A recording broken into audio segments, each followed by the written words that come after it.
You're swamped and routes are full and everyone's asking the same question. Should I hire more or just keep pushing through? Making the wrong call right now, that can cost you for months. I've been there. In my pest control company, I used to make gut calls based on how crazy the phones were. Sometimes I hired too late, sometimes too fast. It wasn't until I tied staffing to my financials that I finally made the right moves. Before you make that call, check these 3 things. 1. Revenue per technician. In FRAXN, it's easy. Click on analysis, scroll down, click on revenue per technician. You can see how that's trending. You can also see your average for the last 12 months. Are you maximizing efficiency with your techs? In addition to your technicians, you also have salespeople, customer service reps, managers, so you also need to be watching for revenue per employee. Is your labor expense creeping up and threatening your margin?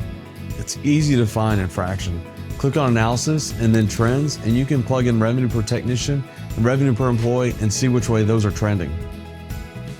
And the third thing that's really important to watch is your profit by division. Which teams are actually driving your profit?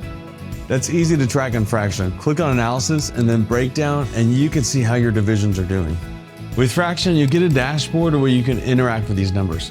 You can instantly make the staffing call with clarity, not stress. Hiring shouldn't be a panic move. When your numbers tell the truth, you hire with confidence, and you keep margins healthy all the way through the season.